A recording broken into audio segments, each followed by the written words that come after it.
Fala pessoal, uma ótima noite. Estamos aqui mais um bate-papo com o Jefferson Cassundé. Se você quer gravar o seu conteúdo, quer gravar o seu podcast, entre em contato conosco aqui nesse mesmo local onde eu estou gravando, no Connection Studio, localizado na Alameda Cauaxi, número 293. E se você quer bater aquele papo comigo, você que é comerciante, empreendedor, uma figura pública da nossa região, entre em contato através das redes sociais, Jefferson Cassundé, ou pelo WhatsApp 96345-2218.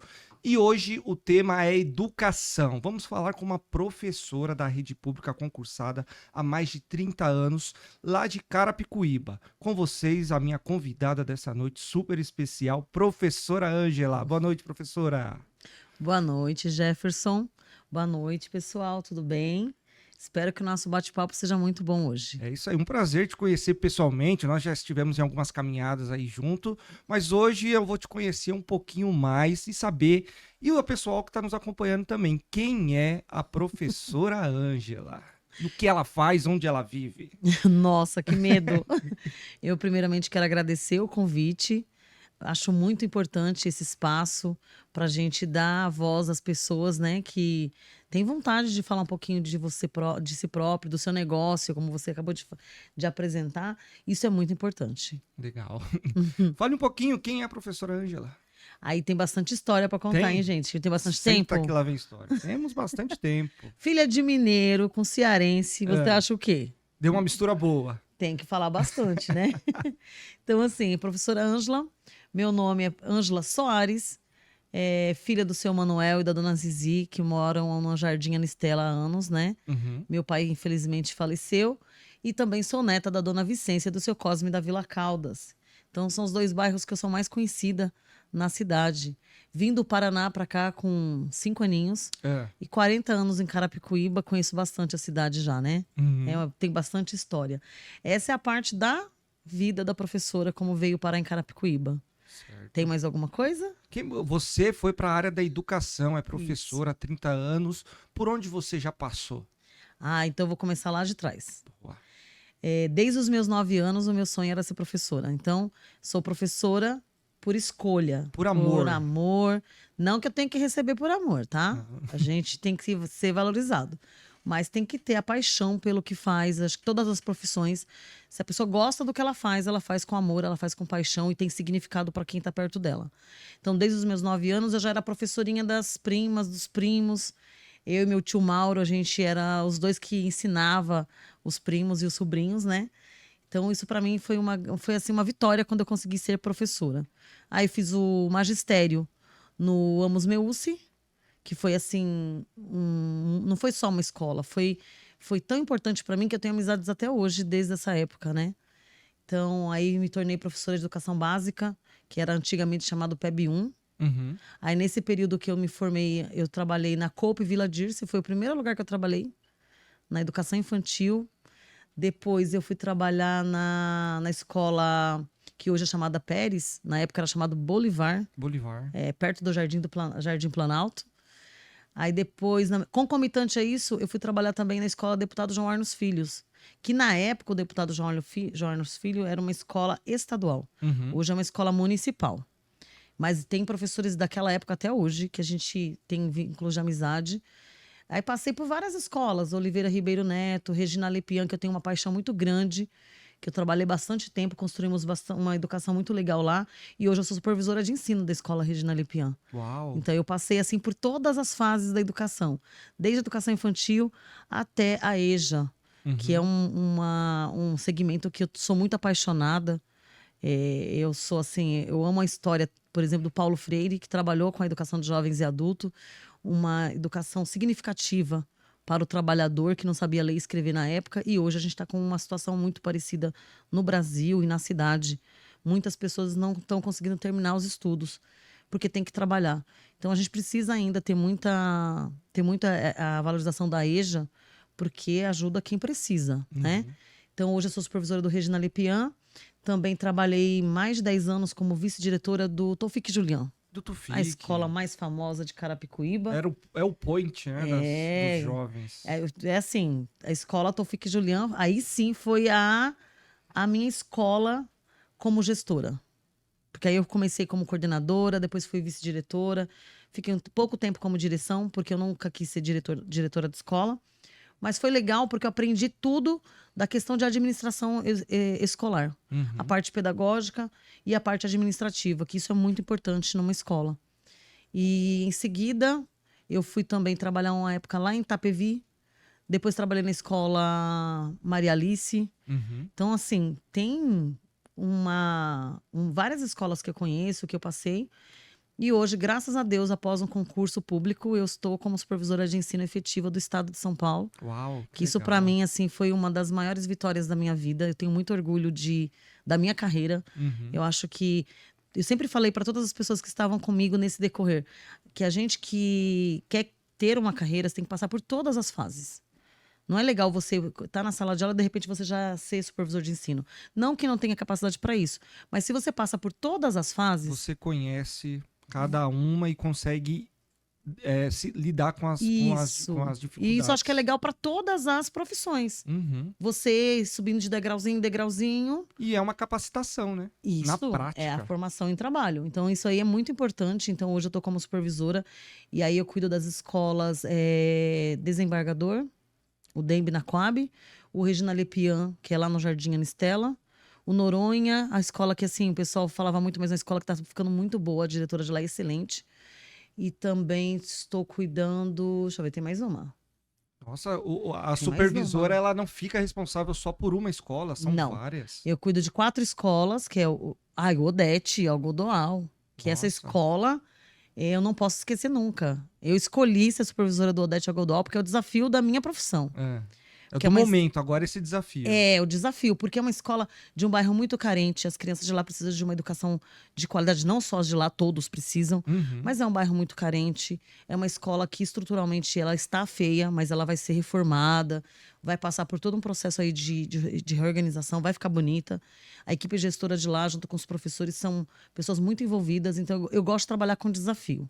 E essa escola é a minha escola de desafio. As outras já estão um pouco mais estruturadas. Mas também precisa da ajuda da supervisão e de todo mundo que puder. E, além disso, o supervisor cuida de escola particular também. Então, assim, o legal de você ter passado por sala de aula e tudo isso, e depois você chegar na supervisão, que você entende um pouco mais de legislação. E como você pode ajudar em cada escola. Então, quando, por exemplo, uma pessoa quer criar uma escola particular, tem toda uma legislação. Tem toda as regras para acontecer aquilo de uma forma legal. E aí o supervisor de ensino tem que estar lá observando, vai fazer a vistoria, vai verificar se aquele prédio está de acordo com as leis, se vai ter segurança para as crianças, se vai ter acessibilidade, que é uma coisa muito importante, que hoje quase nenhum prédio tem acessibilidade. Ainda tem muitos prédios que não têm acessibilidade. E é uma das coisas que a gente bate muito na tecla como supervisor, que é cuidar da acessibilidade nos prédios públicos e particulares. Mas tem coisa que depende também da força política, da vontade política para acontecer. Então, o supervisor não pode tudo. O supervisor ele pode até a página 2. Depois tem alguém que tem que agir politicamente para aquela legislação ser aprovada e para garantir os direitos, principalmente aí no caso da acessibilidade. Que é muito importante. Que é muito importante. Hoje é muito importante. A gente tem não só escolas, mas às vezes UBSs, hospitais, prédios. Falta esse tipo de acessibilidade, né? É porque antigamente não tinha uma legislação que falava assim, quando você vai construir um prédio, já tem que ter acessibilidade. Então, os prédios antigos, às vezes a gente fala assim, tem mãe que fala assim, aquela escola não tem nem elevador, aquela escola não tem rampa. Mas porque o prédio foi construído numa época que não existia a legislação. Sim, sim. E aí agora tem que ter a força política, tem que ter a mobilização da comunidade para que ela tenha Faça essa adaptação. Faça adaptação, que é agora, os prédios novos todos têm que ter. Tem que ter. É importante. Professor, eu tenho uma dúvida. E eu vejo assim, ó, a questão do que nem a professora falou. Posso chamar de você? Pode. Muitas vezes, que nem você falou, em relação ao... Desde pequena você teve essa paixão por ensinar e tal. E isso é diferente de você ser valorizada na questão do que você ganha, porque você é um trabalho, é um serviço, né? Então, assim, trabalha pelo amor, mas também gosta, tem contas para pagar, né? Você tem despesas, você almoça, você janta, você paga conta, é boletos e tal. É a vaidade, é o cabelo, é tudo, Tem que né? estar sempre linda. Tem Não tudo, pode. não pode. E aí eu fico assim, existe alguns profissionais que acabam assim trabalhando meio período, período integral. Só que eu vejo assim, a pessoa que trabalha o período integral e o meio período trabalha muito, porque assim, trabalha de manhã. Aí à tarde tem que corrigir prova, tem que entregar a questão do conteúdo, enfim, é muita coisa. Hoje em dia, como que você enxerga e vê a questão da valorização do profissional da educação? Não a nível, então a nível nacional, a estado, a tudo, município. Porque é um trabalho que você não é 8 horas, não são 4 horas de trabalho, são 12. E fora isso, a professora, a mãe, a mulher, ela tem um segundo round, né? Tem a Terceiro. casa, tem os filhos, tem um marido, às vezes tem os netos. Então, assim, é muito trabalho, né? E aí eu queria que você falasse um pouquinho essa questão da valorização do profissional, do professor. Esse assunto é muito delicado. Uhum. Assim, infelizmente, nós vivemos numa sociedade que não vou dizer que é culpa de A ou B. É uma sociedade brasileira que não entende a importância da educação. Enquanto a gente não entender que o caminho para tudo é a educação, esse país não vai ser considerado de primeiro mundo. Todos os países que são considerados de primeiro mundo, a primeira coisa que foi feita pelos seus líderes foi a valorização da educação e dos profissionais da educação. Que não é só professor, que tem a merendeira, que tem o porteiro, que tem a secretária da escola, que todos esses profissionais também têm que ser valorizados, né? Todos que estão dentro da escola. Fazem parte de um Faz processo. parte do processo educacional. Então, existe legislação que fala sobre os direitos dos profissionais da educação. E existe legislações que falam sobre a valorização do magistério. Tem a específica e tem a geral, né? Inclusive tem a CNTE, que é a Confederação Nacional dos Trabalhadores em Educação, que sempre faz um movimento de valorização. Porém, eu sinto que é uma coisa muito mais profunda. Tem que ter, assim, de uns anos para cá, piorou ainda mais. As pessoas hoje elas estão vendo que é muito mais fácil ganhar dinheiro de outras formas do que estudando. Então, meio que, eu vou jogar futebol, eu ganho mais. Eu vou bordar, pintar, vou fazer podcast, eu vou ganhar mais. Eu vou ser influencer, eu vou ganhar mais que um professor. Então, isso não estou desmerecendo nenhuma profissão, mas se o país não colocar em primeiro lugar, a educação não muda. Só que aí é a questão nacional, estadual e municipal. Só que no dia a dia, a gente também encontra muitas pessoas que são barreiras para essa valorização.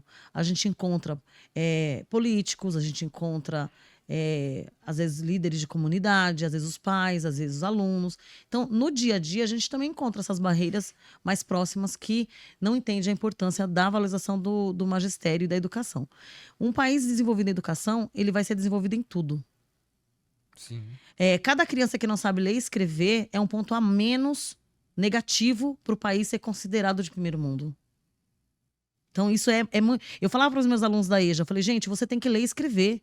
Aí, às vezes, eu não entendia por quê. Eu falei, por quê, gente? Além de você aprender a ler e escrever, que é bom para você, você vai ter uma profissão melhor, você vai ser um profissional que vai ser mais valorizado.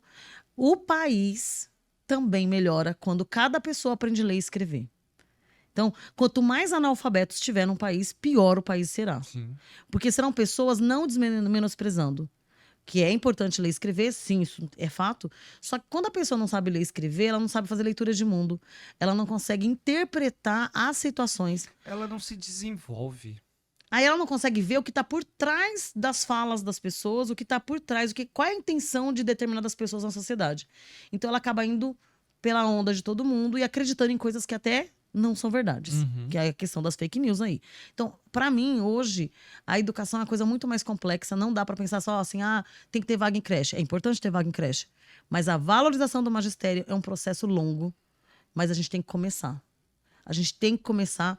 E no estado de São Paulo, especificamente, nos últimos 20, 30 anos, eu faço parte desse processo. A gente viu a desvalorização ser gritante. De quando eu comecei a trabalhar até hoje, o salário do professor só foi caindo. As vantagens que um professor tinha só foi caindo. E assim, e se olha o professor como um funcionário público, e muitas vezes a gente é chamado de vagabundo. E isso me deixa muito chateada. Porque você imagina um professor que trabalha 12 horas por dia, 8 horas por dia, ali dentro da escola. Depois ele chega em casa, ele tem que corrigir prova, preparar a prova, ele tem que estudar. O professor, ele estuda a vida inteira. Ele nunca para de estudar. Aí tem pessoas que chamam de vagabundo. Tem que se Eu não atualizar, consigo entender né? isso. Porque cada turma, cada sala é diferente. Você tem que entender a necessidade. Não é só passar na lousa, copiar Não. e passar. Não, você tem que ter. Não.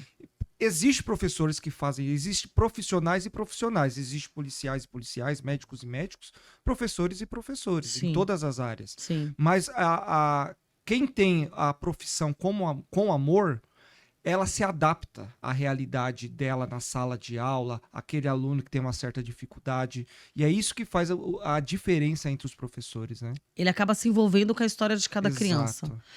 Aí você me fez lembrar ontem, eu estava com o pessoal que trabalha junto comigo, a gente estava selecionando umas fotos para um trabalho que eu estou fazendo. E eu vi fotos de alunos lá da escola Deputado João Arnos Filho, que teve um ano que a diretora de lá era a Fátima, e eu sempre me senti inconformada de perceber que de todas as salas sempre fica 5, 6 alunos para trás.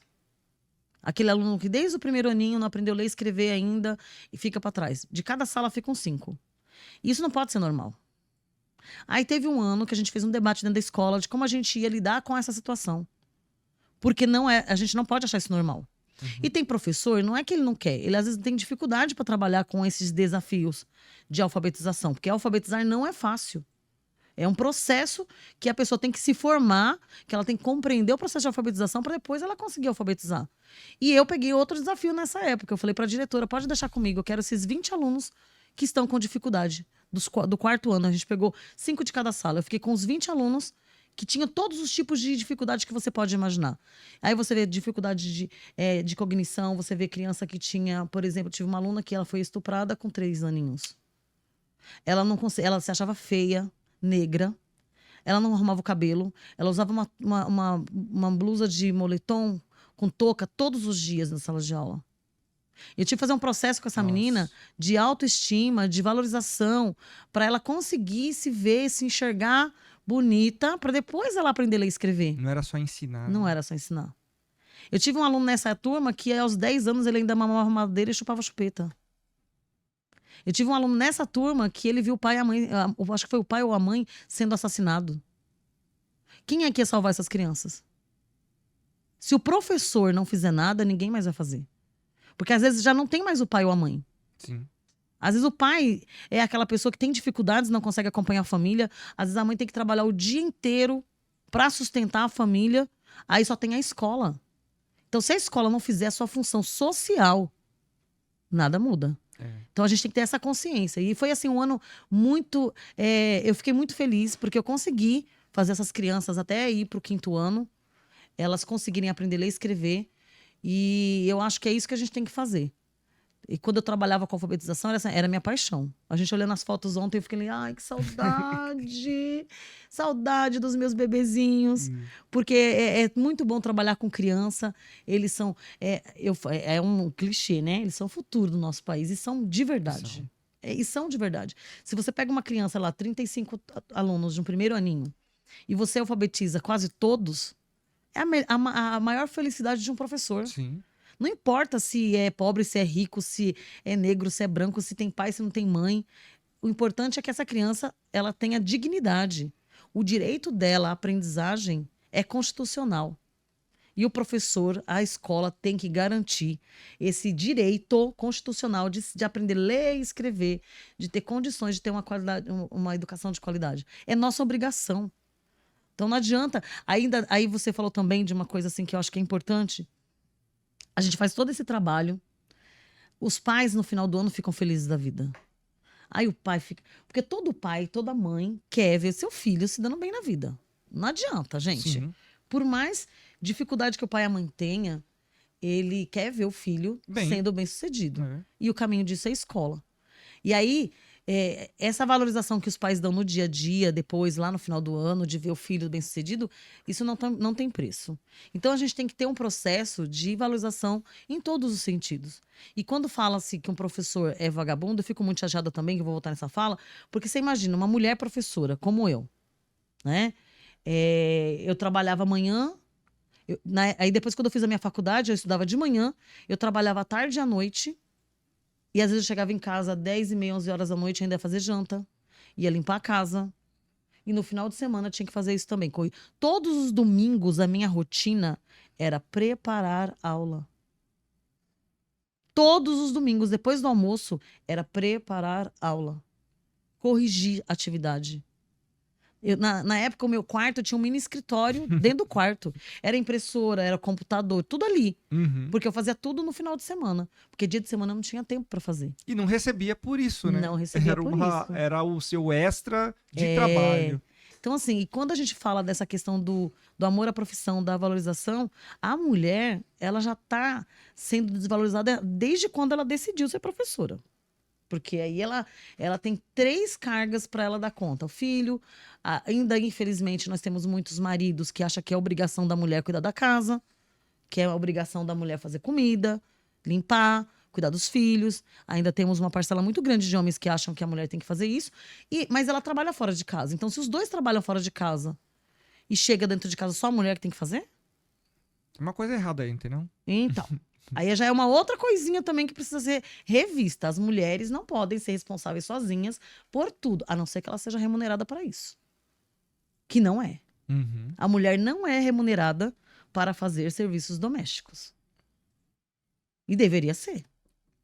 Porque o dia que o homem tiver que pagar para a mulher para lavar a roupa dele, aí ele vai sentir a importância da mulher dentro de casa. Não é? É verdade. Você, por exemplo, é um jovem. Uhum. Você consegue fazer todas essas coisas ou você tem alguém que faz para você? Eu faço. Então, Só não passo roupa. Eu não sei passar roupa, é verdade. Não sei, gente. Mas Eu passar roupa é fiquei difícil. 40 minutos pra passar uma vez uma polo pra sair. Eu desisti. Falei, não, vai amassada Vai mesmo. amassada. Não dá. Não dá. Mas você aprendeu as Sim. coisas básicas, entendeu? Uhum. E isso passa pela mulher. A mulher tem que ensinar os filhos a ser independente em todos os sentidos. Então, quando eu ensino meu filho também sabe cozinhar, sabe limpar a casa, sabe passar roupa. A minha filha também, né? Então, eu acho assim, que todos têm que saber fazer. E as tarefas da casa não é o marido ajudar a mulher. É tarefa de todo mundo. É. Cada um faz uma parte e todo mundo fica feliz. Não precisa ser sobrecarregar. Por isso que as mulheres acabam tendo muito mais problemas de problemas emocionais, mais problemas psiquiátricos. Tem muito caso de mulher que, infelizmente, se torna moradora de rua porque teve depressão pós-parto, teve depressão e ninguém percebeu. Aí acaba se envolvendo com drogas, porque aí é a consequência, vai piorando. Uhum. Então, a saúde da mulher Uma coisa vai puxando a outra. vai né? puxando a outra. Então, a gente tem que tomar cuidado.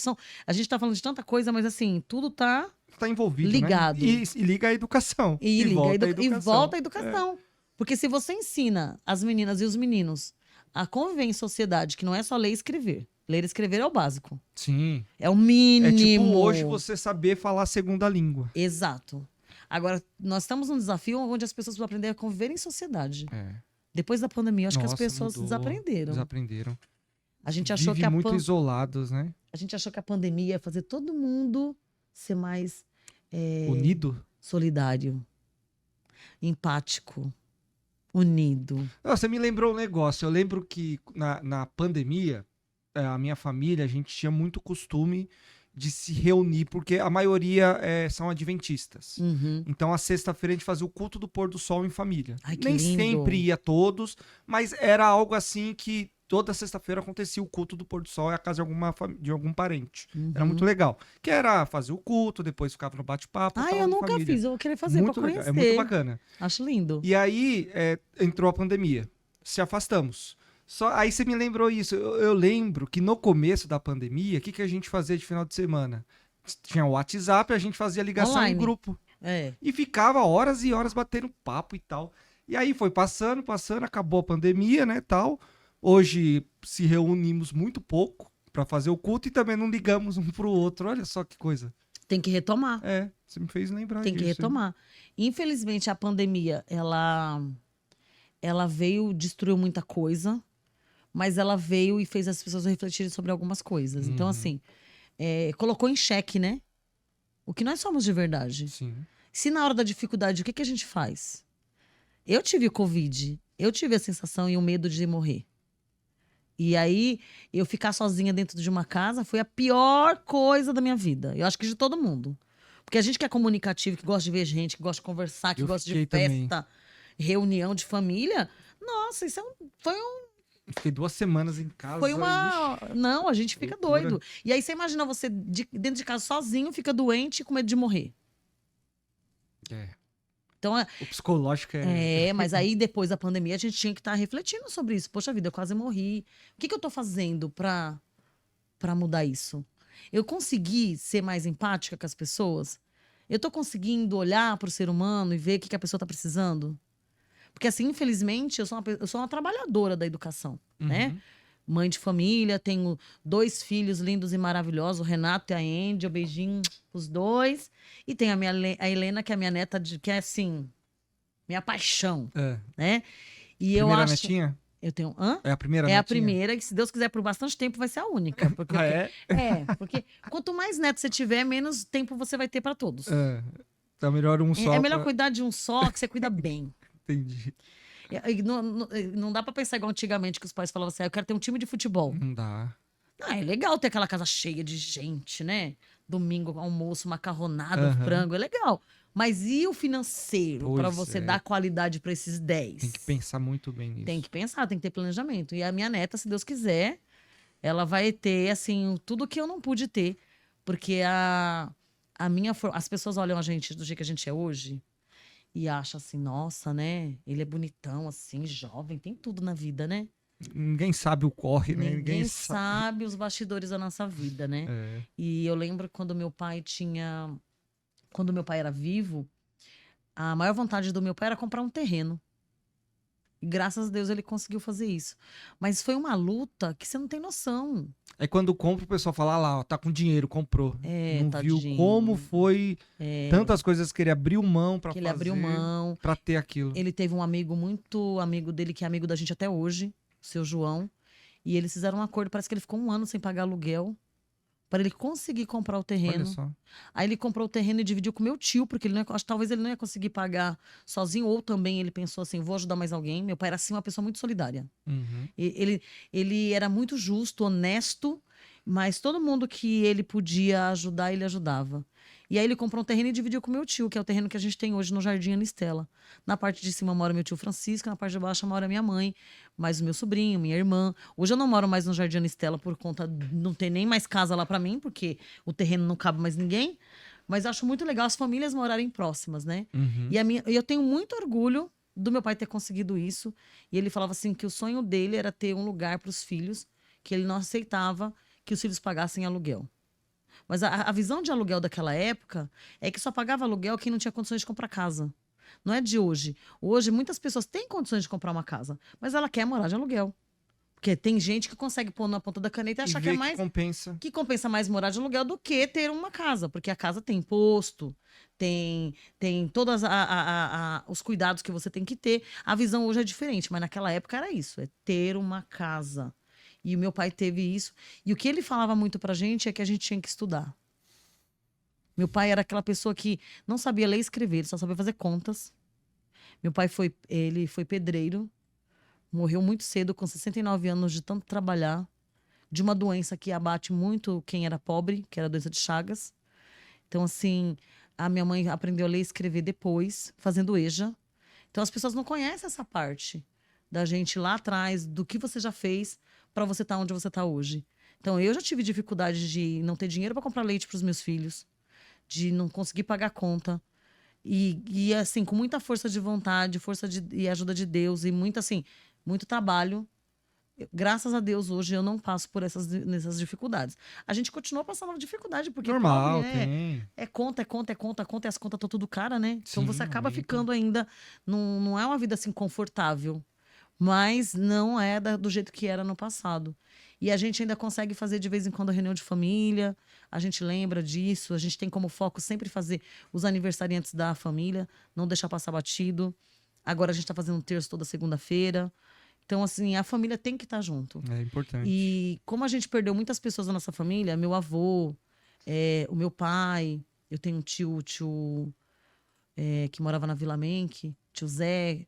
Então, a minha família, depois que a gente perdeu algumas pessoas, meu primo, a gente resolveu fazer sempre alguma coisa para reunir a família. Mas a morte que mais traumatizou nossa família foi o do meu irmão, de 38 anos, que morreu de Covid. Então, assim, isso foi o que me abalou demais. Eu fiquei muito mal, eu entrei em depressão. E, assim, foram questões que... Eu sou uma pessoa muito emocionada com as coisas. Uhum. E tudo eu vivo com paixão. Então, depois que teve... Eu falo assim, a gente tem que refletir o que aconteceu durante a pandemia, porque a gente tem que ver que ser humano que a gente está sendo, né? Teve pessoas que perderam familiares, mas que Não mudou, né? ficou triste lá na época, mas não mudou, continuou sendo do mesmo jeito que era antes. Eu acho que todos esses acontecimentos têm que vir para transformar a nossa vida e transformar que ser humano a gente é. Porque antes da profissão, você é um ser humano. Sim. Antes de você estar aqui com o seu estúdio lindo e maravilhoso, você é filho, você é um ser humano, você tem uma família. Então as pessoas têm que pensar nisso, né? Antes de eu falar do Jefferson, poxa vida, eu tenho que respeitar o Jefferson. Antes de eu falar da professora Ângela, eu tenho que ver qual é a história dela. Se é para falar do pessoal, é uma coisa. Agora, falar do profissional também é outra. Então, tem que estar pensando como a gente age com as pessoas. Tem que ter mais empatia, mais solidariedade, olhar e respeitar. A gente está numa sociedade onde as pessoas estão tendo muita dificuldade com isso.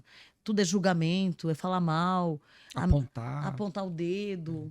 Então, isso me deixa muito triste. Isso tudo engloba tanto a educação como também cultura, né? Como a questão da família, da base, de dar essas primeiras orientações, né? Sim. Isso é importante. Professora, você é muito ativa na cidade de Carapicuíba, uma grande liderança lá na área da educação.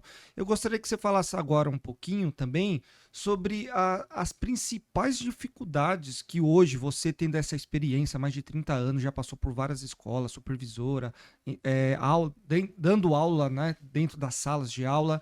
Queria que você falasse um pouquinho assim, quais são as maiores dificuldades que você vê hoje e que você enxerga assim como o que um gestor, o que um governador, eles poderiam fazer de políticas públicas voltadas para melhorar essa questão da educação, não só em Carapicuíba, mas falando no geral, no estado, no Brasil. Ixi, tem bastante coisa. Já foi feita muita coisa na educação. A gente não... Eu sou do tipo que a gente tem... Eu penso sempre que a gente tem que valorizar. Não pode esquecer do passado, da história. Valorizar o que já aconteceu, porque não tinha. Ter consciência da realidade de hoje e pensar como pode melhorar ainda mais. Então, houve tempos que no Brasil não tinha um piso nacional para a educação, para os profissionais da educação e para os professores. Ainda não tem para todos os profissionais da educação. Tem para os professores. Então, essa lei foi aprovada, se eu não me engano, no primeiro governo do presidente Lula. Uhum. Não, a gente tem... a pessoa fala assim, você está falando de político. Não, a gente está falando de um presidente. Ele criou essa lei do piso nacional. Então, quando ele criou essa lei, é considerado que hoje no país ninguém pode ganhar menos que o piso nacional. É igual o salário mínimo. Sim. Ninguém pode ganhar menos que o salário mínimo. Uhum. E já que nós estamos falando da educação, por que não ter um piso nacional, né? Exatamente. Porque tinha lugares no Brasil, por exemplo, que o professor ganhava R$400 por mês. R$100 por mês. Isso não tem cabimento. No estado de São Paulo, a gente não chegou a esse ponto, tá? Mas não cumpria a lei do piso. E hoje, um dos desafios no Brasil, nos estados e em Carapicuíba, é cumprir o piso nacional. Ainda tem muitos estados que não querem cumprir o piso nacional. O estado de São Paulo não cumpre o piso nacional. E a prefeitura de Carapicuíba também não cumpre o piso nacional. E o que é mais triste é que quando teve a aprovação na Câmara de Carapicuíba, porque eles fizeram uma proposta paralela para pagar o piso dentro da ideia deles. Uhum. Então, apresentaram uma proposta de pagamento de piso, que foi aprovada pelos vereadores de Carapicuíba. Só que essa proposta, ela estava baseada no teto e não no mínimo. Então, por exemplo, o professor que já tinha mais de 15, 20 anos de prefeitura não recebeu R$1 de aumento. E o professor que estava começando teve o reajuste. Então, ele puxou de baixo para cima o professor que estava recebendo pouco para chegar próximo do piso. Ou pagar o piso só para quem estava fora do piso. E o professor que já estava há bastante tempo foi desvalorizado. Porque juntando os benefícios de tempo, ele ganhava mais que o piso, entre aspas. Porque o piso é em cima do salário base e não do bruto. E aí, em Carapicuíba, infelizmente, foi assim, uma coisa que me deixou muito chateada. E os professores também. Porque eu tinha 30 anos de prefeitura, aproximadamente. E eu não fui valorizada. Eu tô falando de mim, mas vamos Uma dizer... grande parte, Uma grande né? parte. E aí, o que ficou pior ainda foi que quando eles foram aprovar essa legislação, os vereadores todos estavam do lado desse projeto. E votaram aprovando esse projeto. Então, os vereadores que estão hoje no município de Carapicuíba são contra o pagamento do piso nacional. Isso está bem claro. Eles aprovaram uma outra coisa que não é piso nacional. E o piso nacional já está no plano de carreira dos professores de Carapicuíba. Então, o prefeito tem que cumprir. E aí a gente entrou com processos na justiça e está protelado aí. Ganha, perde, ganha primeira instância, segunda instância e vai que vai. E enquanto isso, ele não está pagando. E o pior, que todos os professores que foram participar de uma manifestação pedindo o pagamento do piso, aproximadamente 40 professores foram processados administrativamente porque estavam se manifestando. E é um direito se manifestar, não é? Está na Constituição que você tem direito de manifestação. Você não pode quebrar, denegrir e tal, mas isso. você lutar pelos seus direitos é algo que está na lei. Ninguém quebrou nada lá, tá? Só que eles foram participar da votação da vida deles, da carreira deles. É um direito. E eles sofreram um processo administrativo e esses professores hoje não podem fazer concurso público. Acaba prejudicando. Eles deveriam ter entrado com recurso também, porque o professor tem direito. Quando ele sofre um processo administrativo, está na Constituição que tem o direito de defesa. Ele podia ter recursado. Alguns professores se cansaram, se desanimaram. Eu falo para eles assim, estão com a autoestima lá embaixo. E desistiram de lutar. Mas eu acho que a gente tem que fazer alguma coisa. Professores de Carapicuíba têm que começar a se enxergar como um agente transformador de vidas. E pensar assim, não, eu vou enfrentar isso. Nós perdemos uma batalha lá atrás, mas a gente tem muita coisa ainda para fazer e dá para levantar isso e fazer com que nos próximos anos, quem vier aí para a Câmara ou para prefeito, se comprometa em cumprir a legislação. Então hoje nós temos um problema que tanto Estado como município e como federal, muitos estados, municípios e do Brasil não querem pagar a lei do piso. Então isso é um dos desafios. Que eu acho um absurdo. Porque se eu não quero pagar um piso nacional para o professor, eu quero o quê na vida?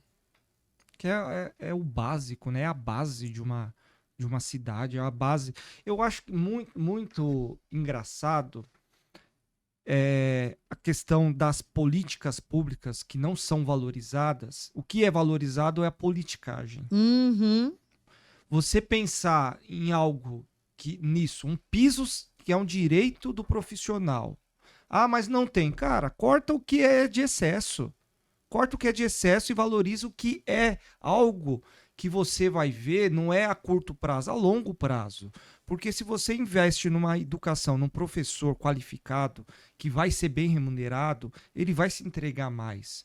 E aí você vai ver lá na ponta a valorização em relação aos alunos, ao estudo, aquele aluno... Eu tô falando no geral, aquele aluno vai dar menos trabalho para o município, Sim. porque ele não vai estar na rua fazendo coisas erradas, ele não vai sofrer um acidente, vai ter que ir para uma UBS, e aí vai ter custo para o município. Aí o município não tem como atender na UBS, tem que mandar para um hospital, aí não tem vaga, aí tem, sabe? É uma Tá tudo amarrado. É uma cadeia. Tudo amarrado. Que aí às vezes as pessoas não, o executivo, o legislativo acaba não vendo aquilo porque isso aí não vai me dar vantagem. Porque só pensa em si. Porque a educação, eles acham que não dá para fazer palanque político em cima da educação. As pessoas têm uma ideia de que a educação não elege ninguém. Mas transforma, pode não eleger. Mas, gente, tudo não é imediato. Eu A acho educação é um consequência. processo. E é uma consequência. Muitos falam assim, fora o programa aqui, o Bate-Papo comigo, Jefferson Cassundé, eu tenho um outro programa aqui que se chama o Alfa Media Cast, toda quinta-feira às 20 horas. E aqui a gente entrevistou uma vez um rapaz, se chama Neto. Ele é corretor de jogadores de futebol. E aí ele fala assim, hoje ele é muito bem de vida e coisa e tal, mas ele fala assim, cara, nem tudo é pelo dinheiro. O dinheiro é uma consequência. Eu sou voluntário numa ONG em Carapicuíba. Isso foi voluntário dentro da Igreja Adventista, tem uma instituição. Eu fui o ano passado, 2022, para Missão Amazônia. Eu fiquei 12 dias em Manaus, Amazonas, uma comunidade. Olha que lindo. Fazendo um trabalho lá. Conhecer. E aí, tipo, eu voltei da missão, aí um rapaz chegou pra mim assim e falou assim, quantos votos você conseguiu lá? Eu falei, não, eu não consegui nenhum, eu não fui atrás de voto, não fui fazer coisa e tal. Não foi isso. Não é isso. Tem algo que é maior que isso. É além. Eu acho que aí as pessoas às vezes confundem. Não faz por amor, não faz pra transformar vidas. Faz pensando no que vai ganhar com isso. Eu acho que no meu ponto de vista, eu posso estar errado ou não, mas eu acho que quando a pessoa faz com um certo interesse, não vai dar Não certo. vai dar certo. Não vai dar certo. Ou para um lado ou para o outro, uma hora a água vai entornar. É. Porque, não, e, infelizmente, nós estamos mesmo sofrendo essa questão da politicagem muito forte. Uhum. Então, assim, alguns políticos, não estou generalizando, eles, tipo assim, para que pensar em educação? Aí, o que eles querem? Alguns querem fazer isso mesmo. Todo mundo desacreditar da educação. A estratégia é essa: desacreditar da educação para privatizar, e um empresário vai cuidar da educação. Agora, se eu tenho dinheiro público e eu dou na mão do empresário para o empresário cuidar da educação, por que eu não pego esse dinheiro público e invisto na escola, no magistério, nos funcionários, para que essa educação seja de qualidade? Exato. Qual é o problema com isso? O problema é, eu não quero pensar em educação porque agora não dá resultado. A Finlândia, por exemplo, quando pensou em transformar a educação, o país, desenvolver o país, a primeira coisa que a Finlândia fez foi estruturar a escola e valorização do magistério. Lá o professor é o que mais ganha bem. Na Alemanha, que a Angela Merkel ficou lá anos como primeira dama, que fala primeira, lá não é presidente. Ministra, eu acho que é ministra, primeira-ministra. A Angela Merkel, quando ela ia conversar com o pessoal lá, teve uns médicos da Alemanha foram conversar com a presidente e falaram assim, nós queremos ganhar igual professor. Você tem noção do que é isso? Nós queremos ganhar igual professor ou melhor que professor. Sabe o que ela respondeu para eles? Não. Porque vocês são formados pelos professores. Então quem é professor tem que ganhar mais que vocês. Agora aqui não. É bagunçado. Aqui todo mundo ganha melhor que professor. E pode ficar pior. Se a gente deixar, a gente não fizer nada, se a gente não resistir, se os professores, os pais, a comunidade não entender que é através da educação pública que a gente consegue melhorar tudo, vai piorar. Porque se entregar a educação na mão, não estou falando mal de empresário, eu estou falando mal do esquema que é feito. Eu pego o dinheiro público, dou na mão do empresário para o empresário cuidar da educação, sendo que esse dinheiro público eu podia dar para estruturar a educação pública. É uma outra coisa. Não precisa desvalorizar a educação particular. Não tem nada uma coisa com a outra. Mas se eu só posso... Porque a educação pública é para todos. A particular não é para todos. Sim. Uma coisa que eu reflito muito e falo com o pessoal. Você já imaginou se todos os políticos do Brasil tivessem obrigação de colocar o filho na escola pública? Como seria? Usar o sistema da Usar saúde. os SUS. Você vai ser vereador, você vai ser deputado, você vai ser presidente, você vai ser prefeito, você vai ser governador. Só que uma das regras, sua família tem que estar na rede pública. Tanto de saúde como de educação. E se quer ter um convênio, pode ter, porque ganha bem. Um deputado ganha muito bem, obrigado, né? O que eu não concordo é essas regalias. O cara é deputado federal, recebe mais de 33 mil, tem verba de gabinete, tem verba de paletó, de casa, de aluguel, sendo que tem uns prédios lá, mas se ele não quiser, ele pode ganhar mais 4 mil para alugar um apartamento. Aí ele usa o sistema particular de saúde, que é pago por nós. Por nós. Que não temos esse direito. Isso. É um absurdo. Tem que tirar essas regalias e pegar esse valor que eles estão gastando e aplicar na educação, aplicar na saúde, aplicar em áreas Mas aí tem que passar pelo Congresso Nacional. É um absurdo, é um negócio... Você acha que eles vão votar contra eles mesmos? Imagina. Vota para não deixar aumentar o salário mínimo. Porque aí já ganha bem, porque o arrombo vai ser muito grande. Vota para não aumentar o Bolsa Família. Vota para não ter cotas de negros na universidade. Eu falava para os meus alunos assim, falava assim, gente, olha, eu não vou falar de político nem de partido. Porque eu acho que professor não tem que ter tendência dentro da sala de aula. E eu não sou uma professora que chego lá e falo para os meus alunos assim, ó, vocês têm que votar em fulano e ciclano. Jamais. Nunca fiz isso. Uhum. Porque eu tenho ética, né? O que eu fazia com eles? Eu falava assim, gente, vocês querem saber sobre, vamos lá, Bolsa Família, quer saber sobre lei de cota, vocês querem saber sobre quem votou a favor do aumento do salário mínimo? Entra no site, pega o nome de todos os deputados, senadores, olha lá, Pesquisem. quem foi que votou contra o meu aumento? Não precisa professor nem ninguém fazer política dentro da sala de aula. É só abrir a mente do aluno. Das pessoas, exatamente. Você não tem que falar, olha, você vota em cicrano ou em fulano. Não. Veja lá, gente, quem que votou. Veja lá em Carapicuíba quem votou contra o professor. Aí você vai olhar e fala assim, poxa vida, né? Por que eu vou votar nessa pessoa se ela votou contra mim?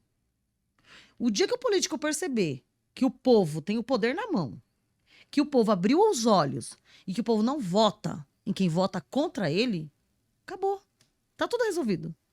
O problema é que os políticos, mal intencionados, eles entendem que o povo não vai lembrar. Massa de manobra. Ah, o povo não vai nem lembrar, a gente votou agora, deixa. Daqui 5 anos eu vou lá pedir voto pra ele e ainda vota em mim.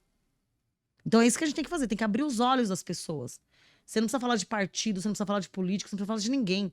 A pessoa tem que ter discernimento e capacidade para pesquisar, ler e entender e interpretar. Poxa vida, essa pessoa... E não precisa ter uma formação acadêmica para fazer isso. Uhum. Meu pai era analfabeto, pedreiro, e ninguém enganava meu pai. Tem que uma ter, visão, né? tem que ter a visão, né? Então acho que isso tem, a gente tem que refletir sobre essas coisas. E uma das coisas que eu sempre fiz é isso: quem vota para você? Quem te representa? Quem lembra de você só na época da eleição? Exatamente. Quem vai lá falar para você, eu te dou remédio, mas você tem que votar em mim? Isso é politicagem, como você disse agora há pouco. A pessoa prefere que a pessoa passe a necessidade, que ela continue naquela condição. Cria um caos pra tentar resolver ele. Isso. Ah, você tá precisando de remédio? Tô aqui. Ah, você tá precisando de fralda geriátrica? Tá aqui. Sendo que é um direito. Isto não é política pública, gente.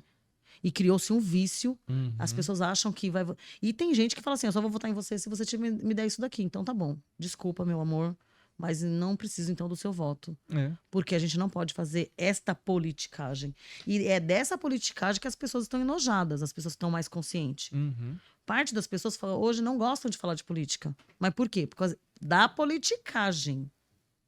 Porque falar de política é muito gostoso. Sim. Você pegar um texto jornalístico e falar, vamos ver aqui o que tá falando. Ai, que partido tal votou a favor, que partido tal votou contra, que a eleição assim. Isso é É gostoso. um debate, né? E não importa qual o seu partido. Você lê, você estudar, você trocar as ideias. Por que o seu candidato votou nisso?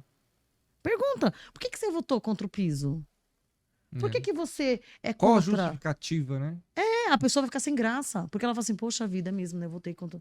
Porque, de repente, ele tem um acordo, tem alguma coisa, né? Uhum. E aí ele não pensou na pessoa que mais precisa, que é quem tá lá trabalhando 12, 24 horas por dia. Porque tem gente que trabalha quase 24 horas por dia, não dorme, né? Sim.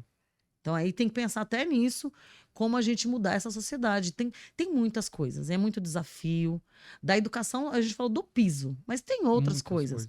Os funcionários de Carapicuíba precisam ter plano de carreira. Não tem plano de carreira. Eles têm um estatuto do funcionário público, mas não tem plano de carreira. As escolas precisam melhorar a qualidade da merenda. Precisa ter projeto de alfabetização. Muitas crianças da rede municipal de Carapicuíba estão saindo do 5º aninho sem saber ler e escrever. Isso é um absurdo. Isso, para mim, é um crime. Não tem proposta pedagógica eficaz, nem mais ou menos, para que a criança seja alfabetizada na idade certa. Tem propostas nacionais, mas que não chega até o município. Tem vários projetos nacionais para trabalhar a questão da alfabetização, para diminuir o analfabetismo entre jovens e adultos. Mas muitas vezes não chega para quem precisa realmente lá no dia a dia na escola, entendeu? Então, assim, tem que ter pessoas engajadas com isso e falar assim, ó, existe uma legislação tal, sabia que você tem esse direito? A questão da assistência social, por exemplo. As pessoas que precisam de algum tipo de assistência social, elas não sabem da legislação. Não conhece. Não conhece, não sabe do direito dela. Então ela tem que saber que ela tem direito à alimentação, que ela tem direito à segurança, que ela tem direito a ter dignidade humana. Agora, ficar ali na rua jogado e ninguém se importar com ele, não tá tendo políticas públicas para tirar essas pessoas da rua. Para ver por que elas estão lá. Qual é a política de cuidado com as pessoas? Carapicuíba não tem um banheiro público. Já pensou nisso? A pessoa tá na rua andando, ela quer usar um banheiro? Não tem. Tem que entrar numa loja, no comércio. E a pessoa que fica lá na situação de rua, ela tem o quê? Então, são coisas básicas. Eu falo, as pessoas têm muita hipocrisia. Fala assim, eu acho que a gente tem que fazer um grupo para ajudar as pessoas lá na rua e dar comida para eles, tá? É só dar comida? Não é só isso. Vai A muito comida vai alimentar aquele momento ali. E a estrutura para ele sair de lá? E às vezes precisa de uma clínica, às vezes precisa de um psicólogo. Voltar para a própria casa, que é de outro estado. Ver se essa pessoa saiu porque tá perdida, teve algum problema de saúde e perdeu a memória. Qual é a situação dela? Tem que fazer um diagnóstico dessas pessoas. E Carapicuíba, de uns anos para cá, aumentou muito a população em situação de rua. Isso é uma das coisas que mais me preocupa. E eu fiquei muito triste na época da pandemia quando eu vi as crianças no farol vendendo balinha. Eu moro em Carapicuíba há 40 anos. Eu nunca tinha visto isso. Lá no passado, a gente via muita criança em Carapicuíba pedindo as coisas na rua. Passou-se um tempo, isso melhorou. Com a pandemia, começou e continuou. A gente tá vendo muitas pessoas no farol vendendo as coisas. E criança, famílias. Aí o pessoal fala assim, tá na rua porque é preguiçoso, porque não quer trabalhar. Porque é alcoólatra, porque é viciado. É fácil falar, mas sabe a história de cada um deles? Não conhece a necessidade, o porquê. A gente tem que fazer... A cidade de Carapicuíba tem que fazer um diagnóstico dessas pessoas. Ver qual a situação. E tem coisa que não precisa de muito. E às vezes está bem na cara do poder público, né? Você anda pelo centro de Carapicuíba, perto de uma Secretaria de Desenvolvimento Social, e você Ali vê na o calçada. tanto de moradores de rua lá. Ué, eles dormem na frente do CRAS. Exatamente. Vê o tanto de moradores de rua nessa situação e, Mas por quê? Não dá voto? pois é, ou não conseguem entender por que estão lá. A questão pra onde humana. precisa, A humanização. humanidade. A questão, assim, tudo hoje tem que ser humanizado. As pessoas têm que olhar por ser humano. Quem que é essa pessoa? Quem é essa criança? Quem quer ser profissional? Quem quer ser funcionário público? Às vezes eu vou retomar esse assunto porque, assim, às vezes a pessoa olha pra mim e fala assim, funcionário público não trabalha. Eu falo, mas você tá falando de mim. Eu sou funcionária pública. Você já me viu faltando no serviço à toa? Você já viu tirando um atestado médico comprado? Você me conhece. Você já viu fazendo isso? Ah, não, mas você é diferente. Não, eu sou funcionária pública. As pessoas colocam todo mundo dentro No de um mesmo saco só. bojo. E a política do mesmo jeito, né? Se a gente tem pretensão de entrar na política, a gente vai sofrer por isso Tem também. que ter um psicológico muito bom. Vai ter que ter um psicológico. Vão falar assim, mas você é igual a todo mundo. Não dá pra dizer que todo mundo é igual. É diferente. Dá pra dizer que todos os políticos são iguais? Todos os médicos, todos os professores. Que todos os partidos são iguais? Não dá. Ou que um só não presta? Não tem a ver com o partido, tem a ver com a pessoa. Exato. Quem é a pessoa? Tem a ver com a pessoa. Ah, a pessoa tá em partido B. Ah, ele não presta. Ah, o B, ele vai pro partido C. Esse cara é bom. Por quê? Só porque que ele mudou mudou? de partido, ele ficou bom. Não, gente, gente. isso é a pessoa, É é a o ser pessoa. humano, é a ética, é o que a pessoa fez. Por isso que é importante, pesquise. Pesquisar. Pesquisem, olhem, avaliem o que ele fez de certo, o que ele fez de errado. Ele teve mais acertos, porque é ser humano, erra e acerta. Ah, aqui errou, então vamos corrigir. Vamos Isso. lutar por melhorias, né?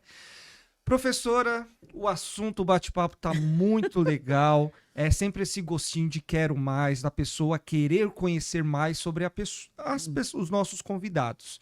Então eu gostaria agora que nesse momento você deixasse as suas considerações finais, suas redes sociais, aonde as pessoas podem te encontrar para conhecer um pouquinho mais sobre a professora Ângela.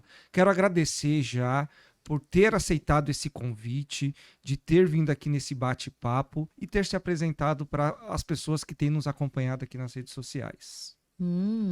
Então eu vou agradecer mais uma vez o convite. E realmente dá vontade de ficar aqui o dia inteiro, gente. Mas tanto o Jefferson quanto eu, nós temos muita coisa para fazer hoje. Não vai dar para ficar o dia inteiro e também vocês também têm coisas para fazer, né? Mas quem sabe um outro momento a gente volta e fala de outros assuntos. Sim. Dá para falar de futebol, Olha, né? Dá para falar da cultura de Carapicuíba, que precisam também melhorar. Tem muita coisa em Carapicuíba que a gente pode discutir. A gente tá falando de Carapicuíba porque é a cidade que a gente mora. Sim. Mas tem coisa que depende, sim, dos estados e do governo federal para a gente agir. Mas, assim, eu espero que vocês tenham conhecido um pouquinho de mim. Tem muito mais do que isso, tá? Fico muito feliz com essa iniciativa do Jefferson aqui. Espero que a gente seja parceiro para várias coisas, tá? Uhum. Porque eu sou assim, gente. As pessoas me conhecem, quando elas gostam, elas grudam. E aí a gente começa a fazer um monte de coisa junto. É. Quem me conhece sabe que é isso, tá? Porque é importante isso, você unir forças para você conseguir mudar a sociedade. Uhum. Quem mais pensa igual a gente, que pode estar com a gente para mudar o que precisa mudar? Ninguém muda nada sozinho. Tem que ter as alianças, tem que ter os parceiros, tem que ter os amigos que pensam igual. Ou parecido, porque igual ninguém pensa, tá? Mas assim, quem puder me seguir nas redes sociais, eu tenho Facebook, eu tenho Instagram, tem TikTok também. Mas acho que o Instagram é a porta para todos. E aí no meu Instagram tá lá, Prof. Ângela, com 2 A no finalzinho. Aí vocês podem estar seguindo lá no Instagram, analisar o meu perfil, analisar a minha história, os meus conteúdos que eu posto.